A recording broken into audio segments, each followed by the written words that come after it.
Amends is such an odd addition to the Buffy pantheon. It's a Christmas episode whose established universe runs contrary to the show's internal subtext. It isn't silly enough, I think, to warrant the candy episode moniker, but it does have plenty of flaws. It's bleak, cheesy, loaded with melodrama, and I absolutely love it. This episode for me falls into a favorites category that is very similar to Lie to Me. It has its shortcomings and dramatic oddities, but it's so ambitious and successful in so much of that ambition that I just ignore everything else.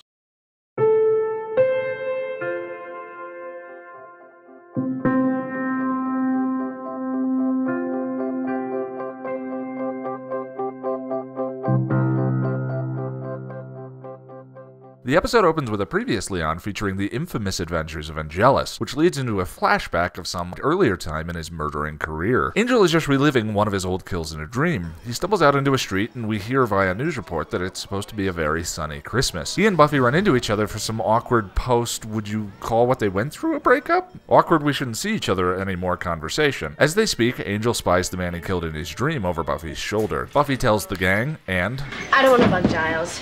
He's still kind of twitchy when it comes to the subject of Angel. Oh, it must be that whole Angel killed his girlfriend and tortured him thing. Yeah, Giles is pretty petty when it comes to stuff like that. Xander, enough, okay? I'm pretty sure this instance of Buffy telling him to shut his trap is one of the few times in the series where she does that. At this point in the series, Xander's self-righteousness over Angel has become less maddening to me, and Whedon immediately balances it out when Cordeila overhears him telling everyone he'll be having his annual Christmas campout. I thought you slept outside to avoid your family's drunken Christmas fights. The details of Xander's life outside of the group have been meted out very slowly throughout the series, and some of it requires inference. I just can't believe a Kitty League coach would do something like that. Well, you obviously haven't played Kitty League. Surprised it was one of the parents. Oh, hey, do you want to come to our place tonight for dinner? Mom's making her famous phone call to the Chinese place. Xander, do you guys even have a stove? Have you ever done an exchange program? My dad tried to send me to some Armenians once. Does that count? Yep, I knew this would happen. Nobody can be wound as straight and narrow as Giles without a dark side erupting. My Uncle Rory was the stodgiest taxidermist you've ever met by day. By night, it was booze, whores, and fur flying. Mom, hi. Xander. Yeah, Here we have the first truly clear picture of Xander's home life that isn't frosted with a veneer of Xander's sense of humor. He is without a doubt the most consistently funny character on the show, razor-witted and sharp, but that doesn't run contrary to the idea that his home life is a depressing mess. In fact, it might actually be evidence of it. Deborah Serrani, a clinical psychologist and author of the book Living with Depression, has said that comedy can actually be a defensive posture against depression. Humor is a counterphobic response to the darkness and sadness they feel. Their intelligence, she said, helps them put a funny spin on their despair. Not to suggest that there's a direct corollary in all cases between the compulsively funny and the depressed, only that this is one possibility for it, and in Xander's case, it seems to fit. I'm also not suggesting a free pass for transgressions that no other character in the show would get one for either, but expecting accountability doesn't mean excluding compassion or empathy. Xander is a deeply complex and sometimes confused character whose shortcomings can make me so angry, especially because of how brave and inspiring he can be when he's at his best. Of course, there will be much more to talk about as the seasons roll on, and after Cordelia uses Xander's private life to scorch the earth around him, in comes Oz and tells Willow how badly he is missing her and wants to give it another shot. It's incredibly sweet, and the apparent relief Oz feels in her arms as he closes his eyes and hugs her to him always gives me a case of the manly sniffles. At the tree park, Joyce suggests Buffy invite Faith over for Christmas.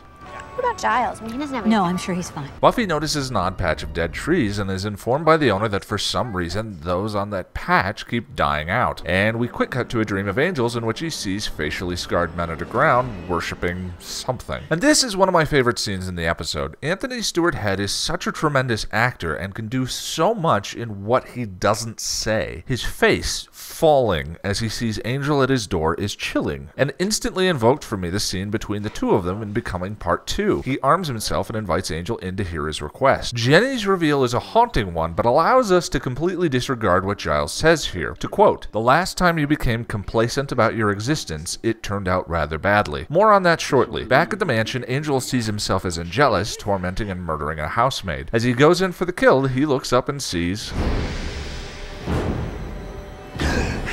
Buffy goes to Giles and asks him to help Angel. Giles agrees, as does Xander. As the trio does research, Willow shares her fears about earning Oz's trust back, especially in continuing her friendship with Xander. Meanwhile, Angel is being taken through one of Angelus's gruesome crimes at the mansion. Look at this guy's outfit. This is not pre-industrial clothing. This man is describing a murder that Angelus committed between Surprise and Becoming Part 2. I love the chilling thought of what Angelus might have been up to outside of the scenes we saw in Season 2. Angel begs, saying he was a man once. And what a man you were. A drunken, whoring layabout. And a terrible disappointment to your parents. Here's a good opportunity to revisit our ever-evolving conversation about the soul canon. In the review for Surprise, linked here in the top right, I brought up the seeming contradiction that the judge sensed humanity in Spike and Drew, but didn't sense any in Angelus. I suggested that maybe there was such a thing as a soul residue that might account for the purer evil of Angel. But that theory has never really sat well with me, especially after reading through the volumes of comments and other ideas people had here on the channel. And the question came up again in the Becoming Part 2 review. It wasn't until I wrote my top 10 Buffy or Angel episodes, to pair with Wine and a Good Cry, that an idea clicked for me, specifically relating to my number 1 on that list, which I can't talk about here for spoilers' sake, but what I was missing when talking about the judge was a proper definition of what makes us human. Perhaps it's our desires, our passions that make us human, and perhaps it's those traits that define the characteristics of the monster we become as vampires. As Buffy says in Lie to Me, You die, and a demon sets up shop in your old house, and it walks, and it talks, and it remembers your life, but it's not you. if Liam was as the ghost says here, A drunken, whoring layabout.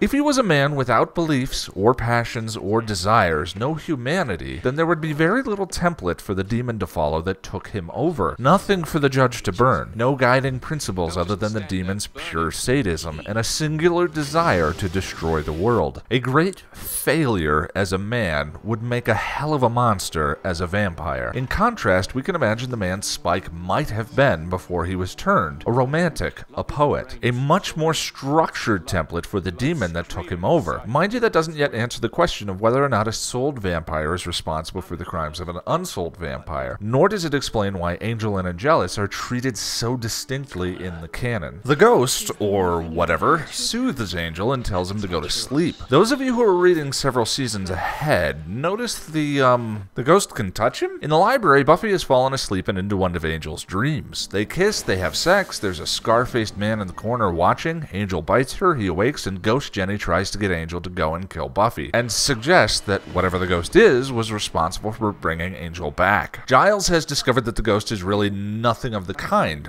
It's a monster called the First, or the First Original Evil. Older than most things, and the scar-eyed worshippers are the Bringers or Harbingers. The Bringers can conjure the spirit of the First and sick him on people. Buffy and Xander hit up Willie's for information and find out the Bringers are underground. They both remark on how hot it is. Oz and Willow are having a video night. Willow has a fire and a little Barry White going in the background. You ever have that dream? I don't know. Where you're in a play and it's the middle of the play and you really don't know your lines and you kind of don't know the plot.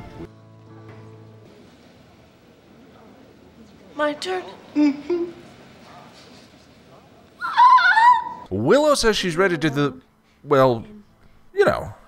And Oz says he's not. This might be as good a time as any to bring up one single problem I actually have with Oz's character. Canapé.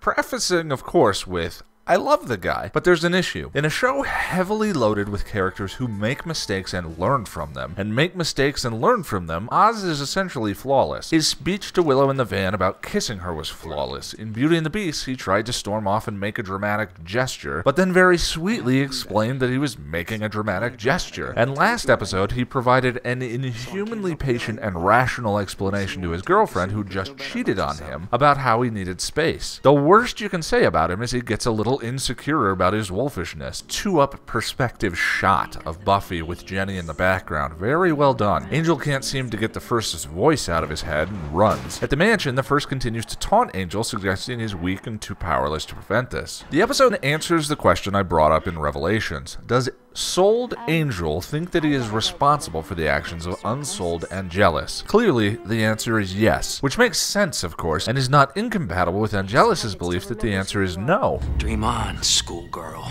Your boyfriend is dead.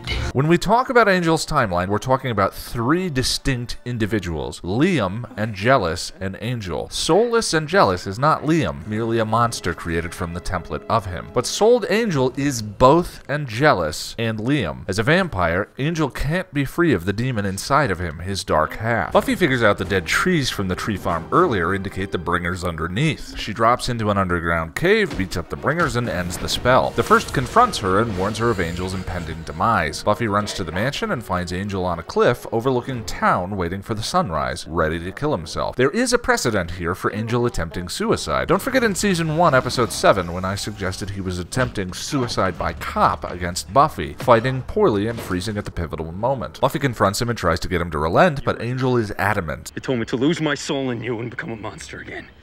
I know what it told you.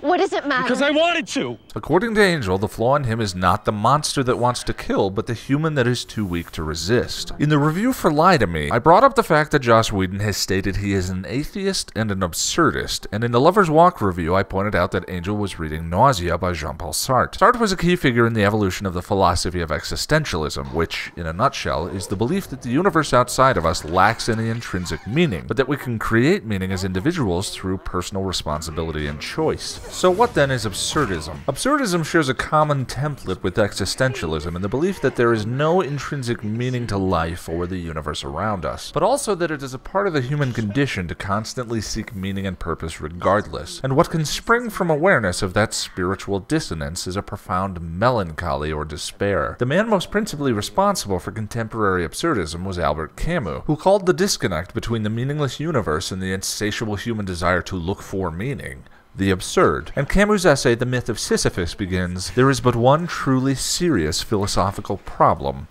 and that is suicide. Judging whether life is or is not worth living amounts to answering the fundamental question of philosophy." Angel being forced to relive the deeds of Angelus has certainly painted for him a meaningless world and triggered in him an existential crisis. I need to know why I'm here. Camus postulated 3 possible choices to the problem of absurdity and the resulting despair. The first was the leap of faith, believing in something which was intangible or unprovable. Not necessarily a belief in God per se, though that certainly counts, but blind hope with lack of evidence is another. You trusting fool! How do you know the other world is any better than this? Because it has to be. But Camus was an atheist, and it's unclear right now whether the Buffyverse has a deity or an afterlife, though I have something to say about that in a bit. Even if it did, it's doubtful that Angel could get into it, what with the demon in him and all. Am I a thing worth saving, huh? Am I a righteous man? This brought Camus to his final 2 choices, and by example he used the myth of Sisyphus. Sisyphus was a man condemned by the gods to push a rock up a hill. Just before reaching the top, the rock would roll back down to the bottom and Sisyphus would go and get it. Forever.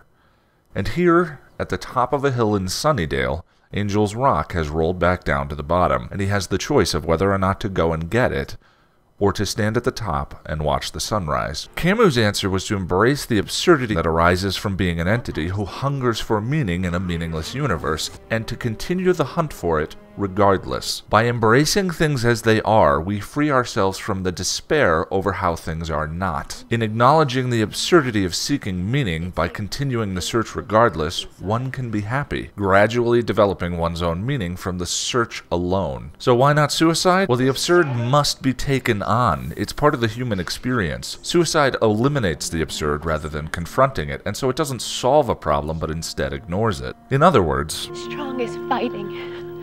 It's hard, and it's painful, and it's every day. It's what we have to do.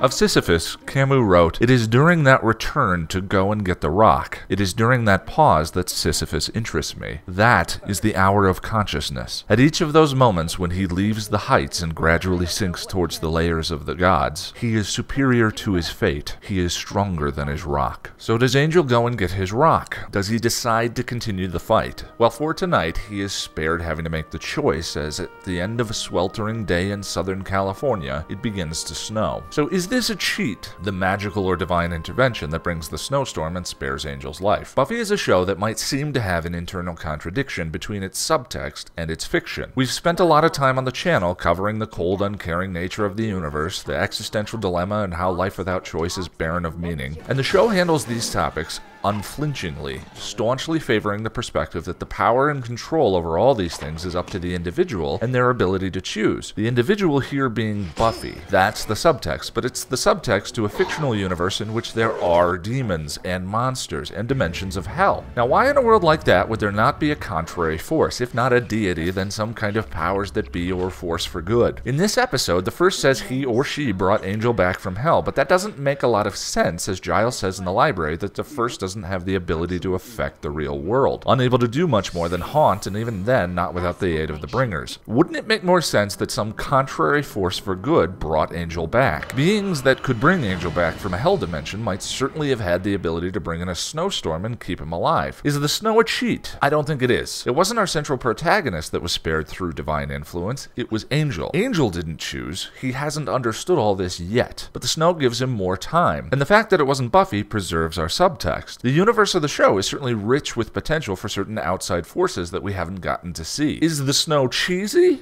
Sure, that's a concession I'll make, along with the guilty admission that I actually love cheese, especially as a side dish to material as ambitious as Amends. For me, this episode is sort of Angel the Series Episode 0, and represents the beginning of Angel's own journey off of Buffy and onto his own show. As the first Evil Jenny comments, "You never were a fighter, Angel, don't start trying now." At this point in his life, he's not a fighter yet, but give it time. In his conclusion to the Myth of Sisyphus, Camus said, "It happens that melancholy rises in man's heart. This is the rock's victory. This is the rock itself. The boundless grief is too heavy to bear, but crushing truths perish from being acknowledged.